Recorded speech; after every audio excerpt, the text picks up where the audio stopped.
At dawn on the 3rd of March, 1943, a lookout aboard the transport Teo Maru would have seen very little worth reporting. The Bismarck Sea lay flat and pewter-colored under a low ceiling of cloud, the kind of morning that muffles sound and shortens the horizon. Ahead and astern of him, 7 other transports held their stations. Around them, 8 destroyers cut white lines through the swell. Below his feet, in holds that stank of diesel, sweat, and rice, roughly 6,900 men of the Japanese 51st Division sat on their packs and waited to be delivered to Leh. Most of them had never been in a landing zone. Many had never seen an enemy aircraft that mattered. They had been told the crossing took 3 days and that the weather was on their side, and both of those things were true. What none of them had been told, because nobody on their side yet knew it, was that in the last 4 months, a small group of American mechanics working out of a depot in Brisbane had taken a medium bomber built for level bombing from 4 miles up and rebuilt it into something that had no name in any manual on Earth. The Japanese Navy had a doctrine for high-altitude bombers. It had a doctrine for torpedo planes. It had nothing at all for what was coming across the water at them that morning at 250 feet, with 8 heavy machine guns bolted into a nose that used to hold a man with a bomb sight. In roughly 15 minutes, every transport in that convoy would be burning, sinking, or gone. This is the story of how a stubborn 43-year-old former Navy chief, a handful of squadron commanders who ignored the rules, and a bomber nobody wanted, turned the Bismarck Sea into a place Japanese ships could no longer cross in daylight, and did it with a modification you could measure with a tape. To understand why that morning mattered, you have to understand what a convoy actually was in the Pacific in 1943. This was not a war of front lines. It was a war of distance. Japan had taken an empire in 6 months that stretched from Burma to the Solomons, thousands of miles of ocean and jungle, and every soldier standing on the far edge of it was standing at the end of a supply line drawn in seawater. A garrison in New Guinea did not grow its own rice. It did not manufacture its own ammunition. It did not distill its own fuel. Everything that kept a Japanese division alive at Leh or Salamaua had to be loaded into a merchant ship at Rabaul, carried across open water, and unloaded onto a beach.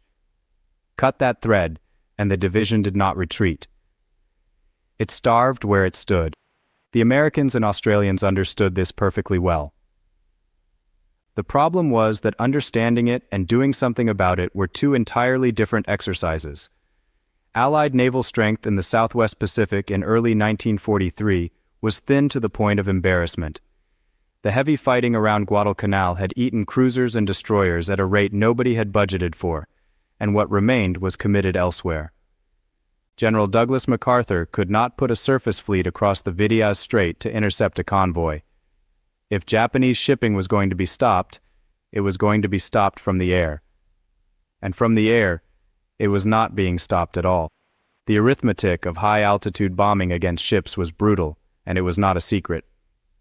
A B-17 at 20,000 feet, flying straight and level to give the bombardier a stable platform, released a bomb that took most of a minute to fall. In that minute, a ship making 14 knots moved several hundred yards, and a ship whose captain had seen the bombers coming and put his rudder over, moved several hundred yards in a direction nobody could predict. Bombardiers were not incompetent. The geometry was simply against them.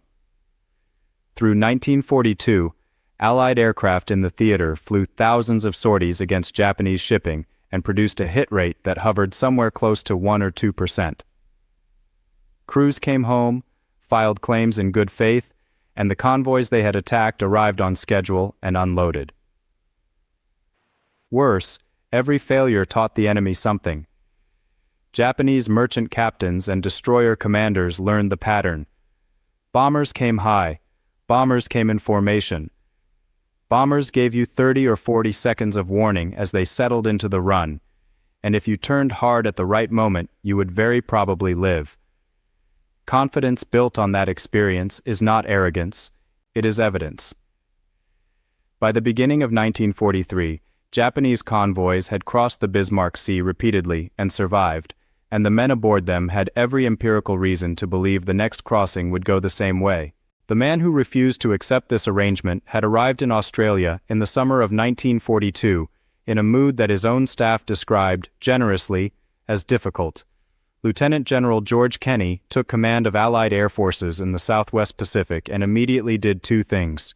He fired a great many people, and he started reading combat claims against actual results, which almost nobody had been doing with any rigor, and concluded that his air force was flying itself to exhaustion for effects that were largely imaginary.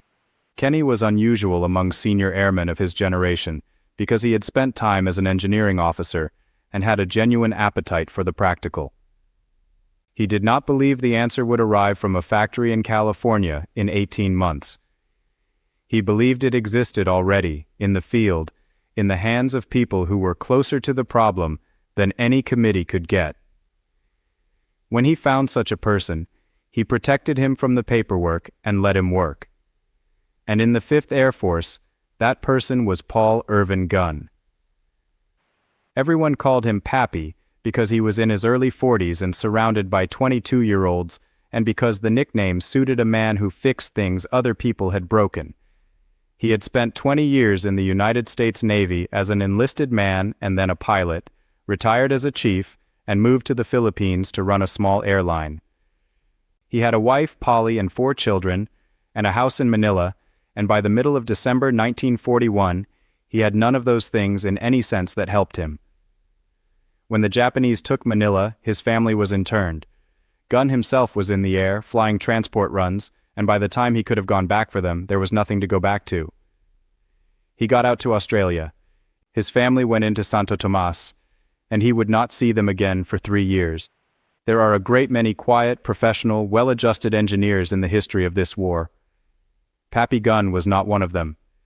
He went to work for the Army Air Forces as a civilian and then as a commissioned officer with a single fixed idea burning behind everything he did, which was to kill Japanese ships, and he pursued it with a disregard for procedure that would have ended most careers. He commandeered aircraft. He signed for parts he had no authority to sign for. He worked nights. When Kenny first met him, Gunn had already been rebuilding aircraft to his own specifications for months, and had a reputation as either the most valuable man in the theater or the most insubordinate, depending on who you asked. Kenny's assessment was that the two were the same thing. Gunn's reasoning was simple, and it started from the failure. If bombing from altitude could not hit a ship, then the aircraft had to come to a range where missing was difficult. That meant low, very low. Mast height, right down on the deck, where the target could not turn fast enough to matter, and the bomb had no time to drift. But an aircraft at mast height flying straight at a ship was also an aircraft flying into every gun that ship possessed, at the exact range those guns were designed for. Coming in low solved the accuracy problem and created a survival problem in the same motion, so the aircraft had to arrive shooting. That was the whole insight, and stated plainly, it sounds obvious. It was not obvious in 1942. It inverted the accepted relationship between bomber and warship. A bomber was a delivery vehicle that defended itself. Guns were for keeping fighters off your tail. Gunn proposed to make the guns the primary weapon and use them offensively against a ship to physically destroy that ship's ability to shoot back in the seconds before the bomb went into its side. Not to sink the vessel with machine gun fire, to blind it. To kill the men standing at the anti-aircraft mounts, shatter the bridge glass, cut the voice tubes and the telegraph wires, and put the crew flat on their faces behind whatever steel they could find, so that the bomb run happened in something close to silence. He tried it first on the Douglas A-20 Havoc, a light attack bomber the 5th Air Force had received without the guns or the range to be much use in the theater. Gunn stripped out the bombardier's position, put 4 50 caliber machine guns in the solid nose, and installed extra fuel tanks in the bomb bay so the thing could actually reach a target and come home. The result worked well enough that Kenny authorized the conversion of the whole batch. But the A-20 was small. It could shoot up an airfield beautifully. It could not carry enough bomb load across enough ocean to break a convoy. The aircraft that could was sitting on the same field, and almost nobody liked it for the job. The North American B-25 Mitchell was a medium bomber, and in 1942 that meant it was expected to operate at altitude in formation and drop through a bomb site like everyone else. What Gunn saw in it was a different set of numbers. 2 engines, which over 600 miles of open water is not a luxury. A wing that was happy at low speed and low altitude, and an airframe stiff enough to be flown hard down in the turbulent air just above the waves without shaking itself apart. A fuselage wide enough to hold ammunition in quantity, and a nose section that, once you took out the greenhouse glazing and the man behind it, was simply empty volume forward of the pilots, with structure around it you could reinforce. So Gunn and a North American aviation technical representative named Jack Fox, working at the Eagle Farm Depot outside Brisbane and later at Townsville, took the Bombardier out of the B-25 and replaced him with Guns. The first conversions carried 4 50s in the nose, then they went to 6. Eventually, the standard field modification put 8 heavy machine guns firing forward, 4 packed into the nose itself, and 4 more in blister packs bolted to the sides of the fuselage beneath the cockpit, all of them fixed, all of them aimed by pointing the entire aeroplane, all of them fired by the pilot's thumb. Saying it that way makes it sound like an afternoon's work with a spanner. It was not. 8 50 caliber machine guns firing together generate a recoil force in the region of a ton, delivered as a hammering vibration rather than a steady push, directly into a structure that was designed to carry a plexiglass nose cone and a man with a chartboard. The nose had to be rebuilt from the inside out with new bulkheads and reinforcing plate to take the load without cracking the skin or shaking the instruments out of the panel. The blister guns on the fuselage sides threw their recoil into a different part of the airframe entirely, and the first installations produced cracked skin and popped rivets until the mounts were properly braced. Then there was the ammunition. 8 guns firing at around 800 rounds a minute, each consume belts at a rate that makes any storage arrangement a serious engineering question. The boxes had to sit close to the weapons to keep the feed short, because a long ammunition chute in an aircraft maneuvering hard over water is a jam waiting to happen, and a jammed gun on a strafing run is a gun that is not suppressing the mount that is currently shooting at you. Weight had to come out elsewhere to compensate, and it had to come out in the right places. Every pound added forward of the wing dragged the center of gravity toward the nose, and a nose-heavy bomber is an unpleasant aircraft to fly at 50 feet. Armor was moved. Equipment nobody used in the new role was pulled out. Ballast went aft. Each version was flown, assessed, landed, and changed again. The ammunition itself mattered as much as the guns. The mixed belts fed to these aircraft were heavy with armor-piercing incendiary rounds, and against the targets they were built for that combination was close to ideal.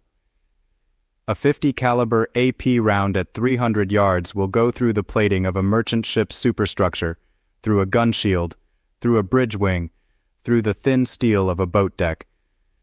The incendiary component then does its work on whatever is behind it.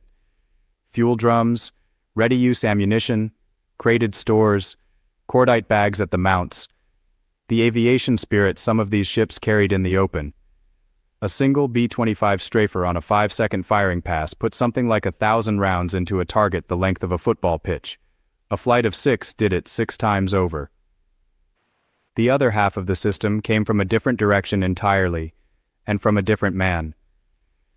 Skip bombing had been discussed in Britain and in the United States, and in the Southwest Pacific it was pushed into practice largely by Major William Benn, who had been Kenny's aide and got himself a squadron of B-17s to prove the point with.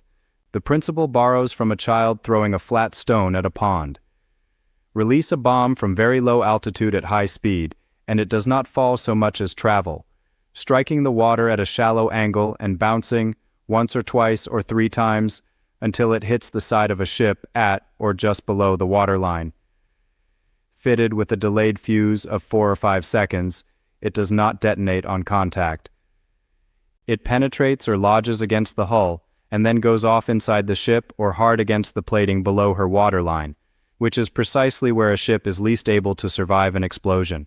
Getting a bomb to skip reliably is a matter of altitude, airspeed, and release point, and the acceptable window for all three is narrow. Too high and the bomb noses in and buries itself in the sea. Too low and you fly into your own explosion. Too fast, too slow, too far out, too close, and you get nothing. The squadrons practiced until it was instinct, using the wreck of the freighter Pruth on the reef outside Port Moresby as a target, running at it again and again with practice bombs until pilots could judge the release without conscious thought. The wreck took a beating that year. Put the two halves together and you have the thing that had no name yet. Approach at medium altitude to stay out of sight and out of the sea's turbulence.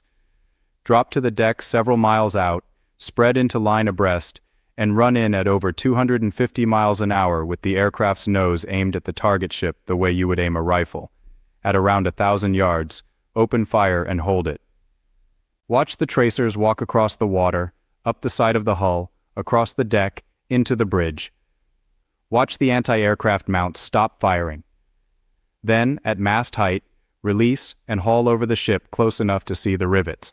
Learning to do it was its own kind of ordeal. Flying a 12-ton bomber 50 feet above open ocean is disorientating in a way that pilots trained for altitude found genuinely frightening. The sea gives you no depth cues. In calm conditions with haze, the surface and the sky blur into a single gray field, and men flew into the water without ever knowing they were descending. Formation at that height means watching the aircraft beside you as much as the target, because a small error in bank at 50 feet is not recoverable. And the final run demanded that a pilot hold his heading absolutely steady, directly at a ship that was shooting at him, for the 15 or 20 seconds it took to close from firing range to release, because any evasion threw off both the guns and the bomb. The men who trained to do this were, for the most part, in their early 20s. The squadron that would matter most on the 3rd of March was the 90th Bombardment Squadron of the 3rd Attack Group, and it was commanded by Major Ed Larner, who was 24 years old, aggressive to the point of recklessness, and had already been decorated for pressing attacks that more sensible officers would have broken off. Larner's squadron received the first dozen properly modified B-25 strafers in February 1943 and had a matter of weeks to work up with them. On the other side of the water, a different set of calculations was underway, and it is worth taking seriously rather than treating as a mistake. By February 1943, the Japanese position in the South Pacific had changed for the worse.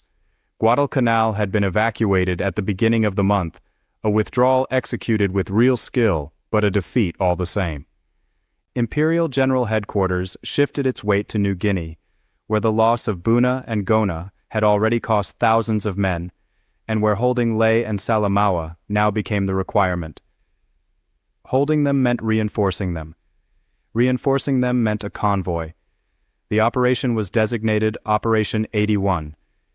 It would carry the bulk of the 51st Division, under Lieutenant General Hidemitsu Nakano, from Rabaul to Ley, around 6,900 troops, along with fuel, ammunition, guns and stores, in 8 transports escorted by 8 destroyers.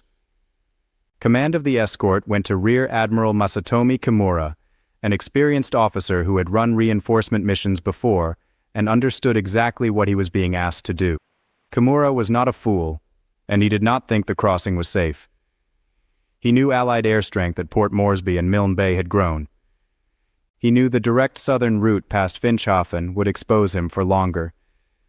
He chose the northern route along the coast of New Britain, hugging the land, and he timed his departure to a weather front that Japanese meteorologists predicted would move west across the Bismarck Sea and cover the convoy for most of its passage. He would have air cover from fighters based at Ley and Rabaul, around 100 aircraft available in rotation, and he was working from a body of experience that said aircraft had attacked such convoys before and had not been able to stop them. He was also on a schedule that could not slip. The garrison needed the men. The moon and the weather gave him a window. He took it. The convoy sailed from Simpson Harbor at Rabaul just before midnight on the 28th of February, into rain and low cloud, and for the first day and a half the weather did exactly what the forecasters had promised. It was not quite enough. The Allies were reading Japanese naval codes with increasing success, and while the intelligence picture was not perfect, Kenny's headquarters knew that a substantial reinforcement effort toward Leh was coming, and roughly when. Reconnaissance aircraft flew the search patterns hard, and on the afternoon of the 1st of March, in a gap in the cloud, a patrolling B-24 Liberator found them, a long gray formation making west along the New Britain coast. The sighting was fragmentary, and contact was lost again almost immediately in the weather, but it was enough. Every squadron in the 5th Air Force and the Royal Australian Air Force units alongside them began preparing.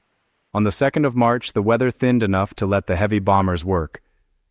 B-17S of the 43rd Bombardment Group found the convoy in the afternoon and attacked from altitude in the manner everyone had come to expect, which is to say with a great deal of effort for a modest return. But that day, the return was not nothing.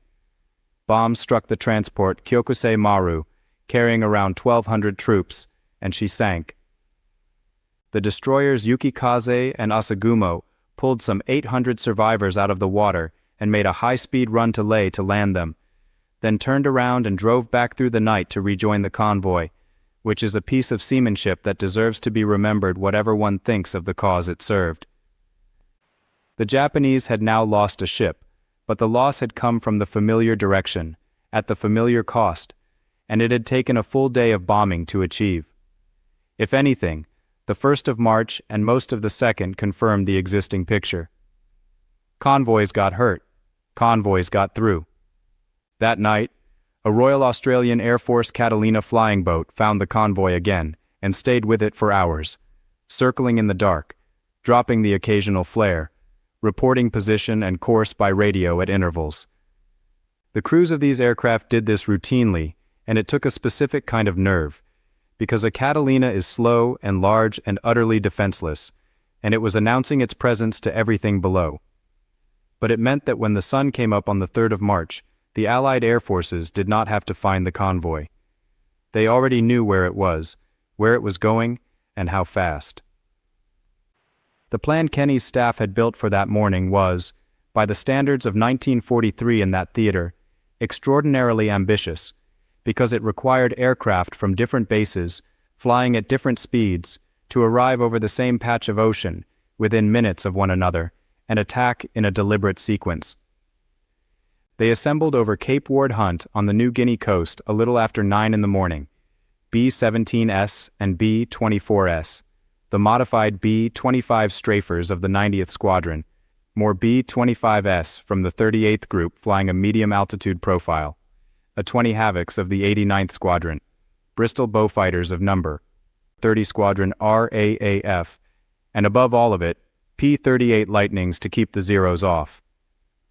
By that point, the convoy was in the Huon Gulf, closing on Leh, roughly 100 kilometers out. The weather had cleared. The front that had sheltered Kimura for 2 days had moved on and left him under an open sky. The Beaufighters went in first, and the first part of the plan turned on a deception that worked better than anyone had a right to expect. The Beaufighter was a British twin-engine aircraft with 4 cannon in its nose and 6 machine guns in its wings, and coming in low and head-on, it looked very much like the Bristol Beaufort torpedo bomber, which the Australians had used against shipping before without much success. Japanese lookouts identified them as Beauforts, and the ships did what doctrine said to do against a torpedo attack. They turned bow on, presenting the narrowest possible target to the expected torpedoes. In doing so, they presented their full length, broadside, to everything that came next, and they gave the Beaufighters a clean run straight down the deck. 20mm cannon fire at that range does not damage a ship in any structural sense. What it does is destroy the men and the equipment on the ship's upper surfaces. The Beaufighters swept the length of the transports and the destroyers, and behind them they left anti-aircraft mounts with dead crews, shattered bridge windows, severed control runs, small fires, and hundreds of men who had gone flat behind whatever cover existed. The convoy's ability to see and to shoot was cut apart in the first 90 seconds of an engagement that had not yet begun in earnest. Then the heavy bombers came over from medium altitude, and every gun that could still elevate went up with them, which was exactly the point. While the ship's attention and their remaining fire went vertical, the strafers came in on the water. Ed Larner led the 90th Squadron in from a few miles out, 12 B-25s spread wide, engines at high power, the sea flashing past below them close enough to throw spray. There is a photograph taken that morning from another aircraft that shows one of these bombers at the moment of release, level with the target's rail, and looking at it you understand why the tactic worked and why it terrified the men who had to fly it. There was no altitude, there was no margin. There was the ship, growing. At around 1,000 yards, Larner opened fire and the rest of the squadron followed. 8 guns per aircraft, sustained.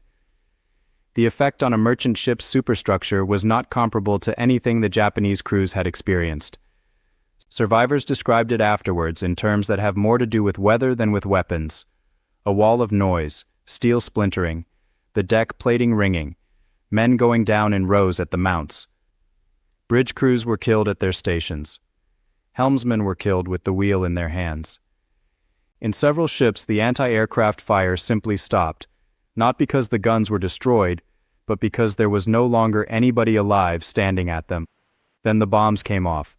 The strafers released at mast height and pulled up over the ships they had just shot flat, and behind them the 500-pounders skipped once across the water and went into the hulls at the waterline. And 4 seconds later the delayed fuses did what they were built to do. The explosions were inside the ships. Engine rooms flooded. Cargo holds packed with ammunition and fuel drums opened up. On the Kembu Maru, which was carrying aviation fuel, one hit was enough. She went up in a fireball that observers a mile away described as coming apart rather than burning. The A-20s of the 89th Squadron came in behind the strafers with the same low profile. The medium-altitude B-25s added their weight from above. The P-38s above tangled with the covering Zeros and mostly kept them out of it. What had been a formation of ships in disciplined order became, over the space of a few minutes, a scatter of individual vessels turning in different directions, some of them already down by the head, several on fire, 1 or 2 dead in the water with no steering and no orders, because the men who gave orders were dead on the bridge. The destroyers fought. Shirayuki, Kimura's flagship, took a bomb aft that touched off her magazine and broke her back. She went down with her stern gone, and Kimura, wounded, was transferred to Shikanami. Arashio, hit and out of control with her bridge destroyed, plowed into the transport Nojima, and both were finished off. Tokitsukaze was hit and abandoned. Asashio came back into the wreckage later in the day to pick up survivors and was bombed and sunk while doing it. Of the 8 destroyers, 4 survived, and among them was Yuki Kazi, a ship that would go on to become the most famous lucky vessel in the Imperial Japanese Navy and survive the entire war, while almost everything she ever escorted did not. The initial attack, the one that mattered, lasted somewhere between 10 and 15 minutes from the first Beaufighter pass to the last bomb. Strikes continued through the day, wave after wave returning to a sea that was by then covered in oil, wreckage, floating cargo, and men. By evening, every one of the 7 remaining transports was sunk or sinking. The next morning, the 4th of March, aircraft and American PT boats returned to the area to finish what was left, and to attack survivors in the water and in lifeboats. That last sentence is one that a great many accounts of this battle skip past, and it should not be skipped past. The strafing of survivors went on for days, carried out by aircraft and by PT boats, and it was ordered. The justification given at the time was operational, and it was not irrational. These were not shipwrecked sailors drifting in the open ocean, but combat troops within reach of a shore held by their own army, and any man who reached that beach would be a man an Australian or American infantryman had to fight for later, in the mud, at close range. Kenny's headquarters had also not forgotten the Japanese strafing of Allied crews in the water and in parachutes over the preceding year. That was the reasoning. It is also true that the men who carried it out did not, on the whole, describe it afterwards as a good day's work. Pilots wrote about it in flat, careful sentences. Some refused to talk about it for the rest of their lives. Several who did talk said plainly that it was the worst thing they were ever asked to do, and that they did it. Both those things belong in the record. A war that is remembered only in its clean parts is not being remembered at all. When the counting was finished, the results were these. All 8 transports sunk. 4 of 8 destroyers sunk. Of the roughly 6,900 troops who left Rabaul, something on the order of 1,200 reached Leh. Most of them the men taken off the Kyokusei Maru on the 2nd and landed early. Around 2,700 more were pulled from the water by destroyers and submarines and carried back to Rabaul, having accomplished nothing except to survive. Somewhere close to 3,000 men died in the Bismarck Sea in those 3 days, along with the guns, the fuel, the ammunition, and the rice that the 51st Division needed to hold New Guinea. Allied losses were 4 aircraft and 13 men. The reporting that followed was, as reporting after a great victory usually is, wrong. The 5th Air Force's initial claims put the tally at 22 ships sunk, including a dozen transports and several warships that had never been there. Kenny believed those figures and defended them for years, and it took post-war examination of Japanese records to establish the true count of 16 ships, 8 and 8, which was quite astonishing enough. That correction did not diminish the battle. It simply moved it from the realm of legend into the realm of documented fact, which is where it is more useful. And that is worth pausing on, because those records are the reason we can tell you any of this. Somewhere in a filing cabinet is a mission report typed by a 23-year-old intelligence officer who got the tonnage wrong by half and got every name on the crew list exactly right. That is how most of this war actually survives. Not in monuments, but in paperwork nobody expected anyone to read. If there is a name in your family that has gone quiet, a photograph with no story attached, a box of ribbons and a folded flag and nothing to explain them, the description below has a link to my book, Find Your Grandfather's War. It is a guide to putting a service record back together from almost nothing, from a name, a photograph, and objects nobody ever explained. Those records are still there. Most families simply never learn how to ask. The strategic consequence of the Bismarck Sea arrived faster than anyone in Kenny's headquarters had dared to hope, because the Japanese command drew the correct conclusion immediately. Imperial General Headquarters did not conclude that Operation 81 had been unlucky. It concluded that large transports could no longer be sent through waters within range of Allied land-based aircraft in daylight, and it stopped sending them. That was the end of conventional resupply for the New Guinea garrisons. What replaced it was a system of improvisation that could keep men alive, but could not keep an army fighting. Destroyers made fast night runs and dumped supplies over the side in drums, hoping the tide carried enough of them ashore. Submarines carried a few tons at a time in place of torpedoes.